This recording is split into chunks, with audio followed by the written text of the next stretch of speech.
Bonjour Yola. Merci de répondre présente à ce premier podcast. J'espère que tu vas bien. Oui, merci. Est-ce que tu peux simplement te présenter, présenter ton parcours, ton lieu de vie, comment tu travailles et quel est ton métier actuellement? Alors moi je m'appelle Marie Osda, je suis originaire d'Alsace. J'habite près de Troyes, à côté des grands lacs de la forêt d'Orient. Je suis mariée, j'ai 4 enfants. J'aime la création, la nature, les animaux, la terre et l'humanité. Alors au niveau de mon parcours, j'ai un cursus scientifique. J'ai commencé par un IUT Hygiène, Sécurité, Environnement. Et j'ai continué ensuite par une école d'environnement, d'ingénieur environnement à Rennes. J'ai démarré ma carrière dans le traitement de l'eau, ensuite dans le traitement de l'air, et j'ai continué par être responsable sécurité, hygiène, sécurité, environnement dans une industrie papetière. Je me suis formée ensuite à la thérapie de Saint-Hildegarde, au centre de formation Saint-Hildegarde à Reims en présentiel. Voilà comment j'ai démarré. Et qu'est-ce qui t'a amené en fait à faire, à te former en fait à la thérapie de gardienne? Alors, dans mon précédent travail, ce que j'aimais particulièrement, c'était l'accompagnement autour de la santé, de la prévention de la santé et des risques. Et quand je me suis retrouvée à ma troisième grossesse, j'ai commencé à avoir des douleurs un petit peu dans le corps, des douleurs articulaires et musculaires. Et j'ai pas compris tout de suite ce qui m'arrivait. Tenir debout me faisait mal sous les pieds, marcher me faisait boiter au bout de quelques mètres. La hanche, les genoux étaient douloureux, j'avais mal au poignet pour conduire. Passer l'aspirateur, j'étais au bout de ma vie pendant... C'était très fatigant. Et puis après, quand le bébé est né, ben ça a continué. J'ai eu des difficultés de santé encore. J'ai continué ensuite des rhumatologues, des médecins. On me disait, oh ben, c'est la troisième grossesse, c'est le bébé, vous êtes fatigué. Et j'étais, ah, mais non, je suis pas fatiguée comme ça, c'est pas cette fatigue-là. Et, euh, et après, on a suspecté un mélange entre une fibromyalgie, un rhumatisme psoriasique, parce qu'il y avait quand même un terrain rhumatismal dans la famille. Et puis, j'ai un rhumatologue qui m'a dit, bah, essayez le régime signalet, c'est-à-dire sans gluten, sans lactose. J'ai vu une petite amélioration, mais j'avais du mal quand même à mettre en place tout ça, parce que c'est quand même pas évident sur le long terme. Et puis ensuite, je me suis mise à l'épeautre. J'ai participé à l'université de Saint-Hildegarde dans un foyer de charité. Et puis là, j'ai commencé mon chemin vers me tourner vers la thérapie de Saint-Hildegarde, consulter une naturopathe hildegardienne chrétienne. Et pour la première fois, je me suis sentie vraiment écoutée. Elle a vraiment entendu mes symptômes, elle a fait une écoute sur mon alimentation, sur mon équilibre de vie, et elle m'a proposé un accompagnement global. Alors j'ai mis en place tout doucement les conseils, parce que bon, je suis pas très rapide à mettre en place les choses, Il et faut j'ai dire que c'est pas ressenti... toujours simple à mettre en place tout de suite, hein, tous les conseils Ça fait Saint-Hildegarde. beaucoup, ça fait un petit peu... c'est des choses, voilà. Mais en fait, c'était pas si compliqué que ça au final. Et puis, j'ai vu l'amélioration au fur et à mesure, sur plusieurs années, et notamment après ma quatrième grossesse. Maintenant, j'ai toujours un fond de douleur, mais vraiment, je me limite pas dans mes activités, je peux faire mes séances de sport toutes les semaines, je peux marcher, voilà, je fais ma vie comme... sans me limiter par mon aspect physique. À 35 ans, par contre, j'étais vraiment comme une petite vieille, je me faisais doubler, d'ailleurs par des personnes de 70 ans sur le trottoir. Et maintenant, à 46 ans, bah, je me sens pas du tout limitée. Et voilà. Mm. Et la première fois que j'ai entendu parler d'Hildegarde de Bingen, c'était par une amie qui était présidente des Amis de l'Arche de Jean Vanier, et qui avait appelé sa fille Hildegarde. Donc du coup, je fais, ah, qu'est-ce que c'est que ce prénom, Hildegarde? Et puis après, voilà, Ça je courant pareil comme... dans nos contrées aujourd'hui, en effet. Voilà. Et du coup, tu as fait tes recherches sur Hildegarde de Bingen où tu lui as demandé, elle, pourquoi est-ce qu'elle avait donné ce prénom? Oui, oui. Et d'ailleurs, c'est amusant, c'est que maintenant, elle est grande, sa fille, parce que ça fait quand même pas mal d'années, et elle est en études de pharmacie orientée phytothérapie. Et Génial. Le Saint-Esprit veille. complètement. Et comment tu t'es sentie après appelée à accompagner ensuite les personnes? Donc toi, tu as vécu ton expérience de vie, tu as pu constater chez toi que l'alimentation et les conseils de naturopathie selon Saint-Hildegarde t'ont été bénéfiques. Et à quel moment tu as fait le switch pour toi et pour les autres? En fait, pendant le Covid, c'était un petit peu compliqué dans mon travail. Bon, il y avait beaucoup de choses qui avaient changé, il y avait des restructurations, des choses comme ça. Et j'avais vraiment envie de faire de l'accompagnement individuel et plus global. Ouais. Euh, et d'ailleurs, il y en a déjà qui me disaient, qui me demandaient des conseils un peu plus spécifiques. Et donc, j'ai eu besoin d'aller plus loin pour travailler vraiment personne à personne. Et puis être indépendante, voilà aussi. Et dans ce cas, donc toi, tu mettais déjà en place de l'accompagnement autour de la santé dans le cadre de ton travail. Oui. Et, euh, et donc après, qu'est-ce qui a... voilà, de passer d'employée à indépendante sous le regard de Saint-Hildegarde, qu'est-ce qui a été le moment, peut-être l'instant déclencheur qui t'a donné envie de passer le pas, en fait, et de travailler pour les autres uniquement? Je pense que ça a été vraiment progressif. C'est vraiment quelque chose qui s'est D'accord. fait pas à pas. C'est un peu d'ailleurs un peu ma façon de faire, d'avancer pas à pas. Ouais. Et j'ai été guidée parce que vraiment il y a tout qui s'est mis sur ma route. Je suis finalement voilà bon la sortie de mon travail s'est fait impeccablement donc j'étais encore en préavis que j'avais déjà pu m'inscrire à la formation et démarrer. Il n'y a pas eu de temps mort et puis tout s'est passé comme sur des roulettes, quoi. J'ai vraiment l'impression qu'il y avait le tapis rouge qui se déroulait pour que... Tout s'est aligné. Ouais. Après, je me suis battue pas mal avec ma mémoire. Ça, c'était très compliqué de se remettre aux études. Et je pense que j'ai dû travailler un petit peu plus que les autres pour combler un peu ma faiblesse de mémoire visuelle. Mais voilà, j'ai réussi, j'avais tout validé. Et donc aussi au niveau comment dire, au niveau pratique aussi. Oui, je comprends. Et est-ce que tu pourrais nous parler un petit peu de ton accompagnement, Oui. tel que tu le pratiques, avec peut-être des exemples marquants et qui ont fait de toi la naturopathe que tu es aujourd'hui? Alors moi, tous mes accompagnements me touchent. C'est vraiment un cœur à cœur à chaque fois, avec chaque personne. Voilà, j'étais notamment admirative d'une personne qui a vraiment eu une vie difficile. Elle avait élevé son fils handicapé, elle s'est occupée vraiment toute sa vie de lui jusqu'à son décès. Ensuite, son mari qui a été malade, elle s'en est occupée aussi jusqu'à sa fin. Et puis maintenant, elle se met au service dans l'équipe d'essai de la paroisse. Donc elle a vraiment une grande foi et une espérance contagieuse. Je suis vraiment admirative de cette dame. Il y a une autre femme qui me touche particulièrement, là, du Québec, parce que je fais aussi des consultations en visio, pour ceux qui habitent trop loin. Et elle m'a dit que, voilà, depuis qu'elle prenait de l'épeautre, elle avait eu un sentiment de liberté. Elle avait plus ses envies de sucre, de grignotage et tout ça, elle se sentait vraiment libre. Et puis quand elle devait partir, elle dit, je prends mes grains d'épeautre déjà cuits, je vais quelque part, j'ai toujours mes grains d'épeautre et voilà. Elle a retrouvé sa liberté, tandis qu'avant elle se cassait vraiment la tête pour manger, c'était très compliqué.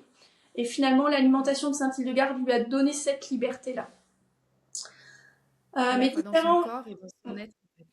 Ouais, c'est ça. Mm. Et je trouve que mes accompagnements me transforment aussi dans le sens où voilà, chaque personne, elle a une telle richesse que moi je suis émerveillée voilà, de cet échange de cœur à cœur et de leur confiance. Et parfois ça peut m'arriver de pas avoir le moral et puis c'est là que je vais avoir voilà, merci pour votre grande écoute, voilà va me rebooster, qui va me redonner du sens à ce que je fais. Et notamment quand c'est des personnes qui ont eu un parcours de santé très difficile. Et voilà, c'est touchant de voir que voilà, elles vont mieux, elles avancent, elles se sentent mieux, elles se reboostent, elles retrouvent de la joie, elles retrouvent de la vitalité. Et voilà, c'est chouette. Excusez-moi. Je t'en prie. Est-ce que tu places la foi au cœur de ta pratique ou comment en fait tu allies les deux? Mm. En fait, ce qui est important pour moi, c'est justement de pouvoir allier mon travail et ma foi et ne plus être limitée. C'est-à-dire que si les personnes, elles ont une ouverture sur le côté spirituel chrétien, et ben du coup, je vais pouvoir leur parler du message d'Hildegarde et le message du Christ, qui est important pour voilà, la vie spirituelle est importante pour la santé parce qu'on est corps, âme, esprit. Notre esprit, ben, en lien avec le Saint-Esprit, notre âme aussi et notre corps. On peut pas séparer les choses. Et le fait justement que dans mon travail, je peux lier les choses, ça me donne une grande joie et beaucoup de sens. Oui, je comprends Et tout à donc, fait. voilà. Et donc, pardon, tu allais dire? Oui, j'allais dire, et donc du coup, dans ma pratique, eh ben, j'essaye toujours de confier la personne voilà, à l'Esprit Saint avant chaque consultation, et puis aussi pendant la consultation, je peux demander un petit peu d'aide de là-haut quand j'ai besoin de prioriser les actions à faire. Et puis après la consultation, ça peut m'arriver de confier aussi la personne dans la prière. Voilà, en fait. Merci. On est sûr qu'avec toi, oui, il y a quelque chose de juste en fait dans la façon dont tu pratiques. Et, donc, merci pour ce que tu fais.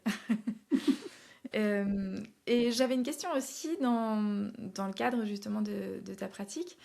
Euh, Comment la naturopathe qui travaille avec des méthodes du Moyen Âge et la scientifique que tu es, dont tu as été formée pour, et les questions que tu te poses de manière très rationnelle, comment ces deux parties de toi échangent, travaillent ensemble entre tradition et modernité, je dirais. Hmm. Alors, comment je fais le tri voilà, entre tradition et science actuelle? En fait, je trouve que dans le livre Physica et Causae Curae, c'est sûr qu'il y a des recettes qui sont infaisables aujourd'hui avec, bah, par exemple, la graisse d'ours. On va pas aller chercher de la graisse d'ours. C'est pas possible. Mais on va Ah, utiliser. apparemment, sur le marché ici au Luxembourg, il y a des sœurs orthodoxes russes qui viennent une fois par an au marché de Noël et qui font des recettes hildegardiennes à base de graisse douce. Ah, je savais pas. Donc, écoute, c'est une amie qui me l'a dit, mais le marché était passé, j'ai pas eu le temps d'y aller. Mais du coup, l'année prochaine, j'y penserai et j'essaierai de m'en fournir. Et en fait, au niveau phyto, aujourd'hui, ce qu'on découvre dans les plantes sur les principes actifs qui vont entraîner des propriétés des plantes, il y a vraiment des lois, comme des lois mathématiques qui existent aussi pour les plantes. Et en fait, c'est très scientifique. Et Hildegarde, pour moi, elle n'est pas du tout en opposition avec la science. Au contraire, ce qu'elle dit est valable. Et aujourd'hui, on a des médecins qui ont prouvé ce qu'elle avait dit. Donc au XIIe siècle, on prouve au XXe et au XXe siècle ce qu'elle dit. Donc on a un petit peu de retard en fait donc, par rapport à ce qu'elle a dit. Mais par exemple, elle était la première à parler du galanga pour le cœur. Et en Allemagne, on peut trouver du galanga en pharmacie pour le cœur. Donc plus les recherches avancent et plus on arrive voilà, à vérifier ces écrits avec nos capacités scientifiques d'aujourd'hui. Et ouais, Saint-Hildegarde, c'est une science à elle toute seule. Donc pour moi, il n'y a pas du tout d'opposition entre foi et science du côté de Saint-Hildegarde. Voilà. Tout à fait, en Allemagne, c'est même justement le galanga qui a été inscrit en fait dans la pharmacopée par le ministère de la Santé il y a quelques années déjà, qui a fait redécouvrir en fait et remettre au goût du jour pour de bon la science de Saint-Hildegarde, qui était pratiquée en fait par beaucoup de personnes, mais moi, je rencontre des gens ici qui me disent mais oui, mais ma grand-mère, elle connaissait Saint-Hildegarde, elle m'en parlait tout le temps. Et en fait, il y a cette reconnaissance en Allemagne qui est aussi éprouvée de manière étatique en fait et ministérielle, ça, institutionnelle. Donc ça, je trouve ça beau et encourageant en fait pour tous les praticiens que nous sommes. Est-ce que tu voulais ajouter des choses en fait sur la façon dont on peut pratiquer ou divulguer le message d'Hildegard de Bingen aujourd'hui et son message justement, est-ce que tu penses qu'il résonne d'une certaine façon de nos jours ou est-ce qu'il y a des choses que tu voudrais ajouter? Ah oui, je voulais quand même ajouter quelque chose par rapport aux dérives qu'on voit aujourd'hui. On a beaucoup qui utilisent Hildegarde en disant, voilà, ils ont fait, je sais pas, un module sur Hildegarde et puis ils racontent tout et n'importe quoi en disant Hildegarde dit, Hildegarde machin, sauf en oubliant qu'elle était du Moyen-Âge avec le contexte du Moyen-Âge. Et on voit même des livres avec des erreurs dessus. Donc je vous invite à vraiment aller à la source pour être sûr du message. Et puis aussi, voilà, Hildegarde n'a jamais parlé du tarot. Voilà, il y a beaucoup d'ésotérisme autour de cette vision-là. Il faut faire attention.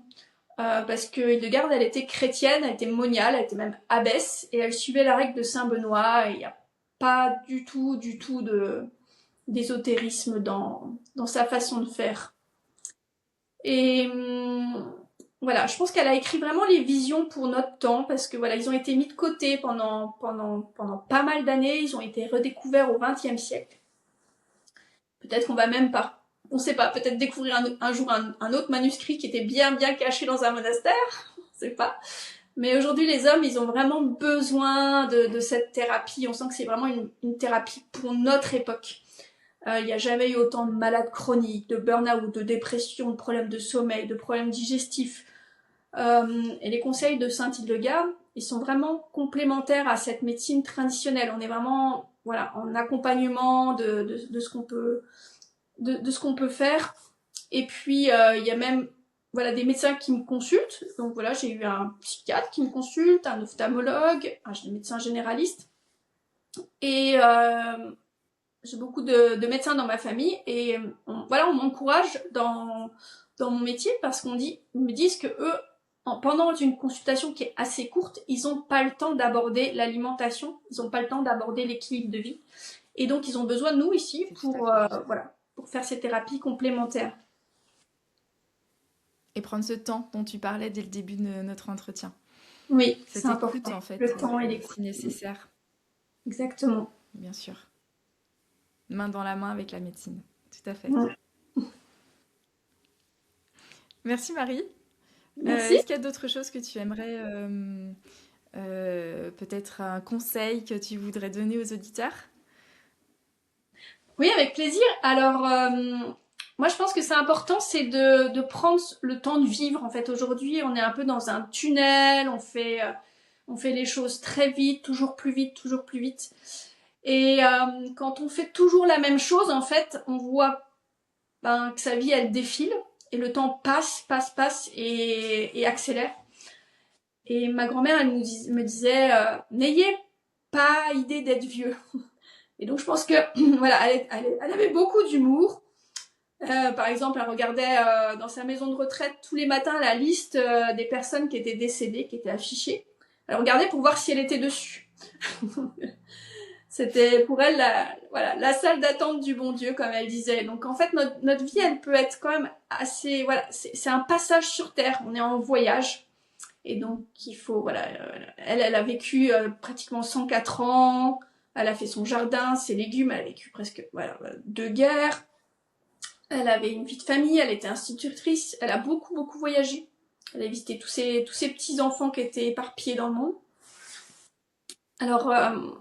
Voilà, moi je pense que ce qui est important, vraiment le conseil de base, voilà, pour la santé, en fait c'est d'aller travailler sur les vertus. Donc je vous inviterai à découvrir les 35 vertus de Sainte Hildegarde. Elle met en opposition les vices et les vertus, et elle nous dit, au lieu de se battre contre nos vices, de plutôt développer la vertu qui est opposée. Et c'est plus facile et plus joyeux d'aller développer sa vertu plutôt que de combattre un vice. Après, au niveau alimentation, comme conseil, bien sûr, je vous dirais de manger ni chaud, ni trop chaud, enfin manger chaud mais pas brûlant. D'introduire doucement les légumes de la joie, comme le fenouil et tout ça, la betterave, le potiron, les courges. de rajouter de l'épeautre non hybridée, d'éviter évidemment tout ce qui est aliments transformés, sucre, produits raffinés, de boire suffisamment avant, pendant le repas, et puis si vous avez besoin d'approfondir, de consulter quelqu'un de sérieux, voilà. Un bon praticien de Saint-Hildegarde, qui connaît bien les plantes et qui connaît bien les remèdes. Et puis voilà, alors je vous dis, faut dire merci à la vie, s'encourager, voilà, et puis bon courage pour tous ceux qui souffrent dans leur corps, dans leur esprit ou dans leur cœur. Et puis voilà, n'oubliez pas que la vie est belle et vaut le coup d'être vécue. Merci Marie, merci pour ces derniers mots qui me touchent beaucoup. Merci. Merci beaucoup pour cet entretien. Et effectivement, n'oubliez pas que en fait, des conseillères et des naturopathes de gardiennes, il y en a partout, dans toute la France. N'hésitez pas à consulter les sites internet spécialisés qui listent en fait les praticiens Hildegardiens. Et ouvrez la porte, tout simplement. D'abord, peut-être les passages passeront par une personne ou par une lecture, par des textes, par une écoute, peut-être comme celle d'aujourd'hui. Et nous vous souhaitons donc d'approfondir en fait le chemin de la vie avec Saint-Hildegarde à vos côtés, sous son regard, et avec la douceur, la bienveillance, et comme le dit Marie, pas après pas. Merci beaucoup. Merci à vous. Très chouette entretien. Et à très bientôt Marie. À bientôt. Au revoir. Au revoir.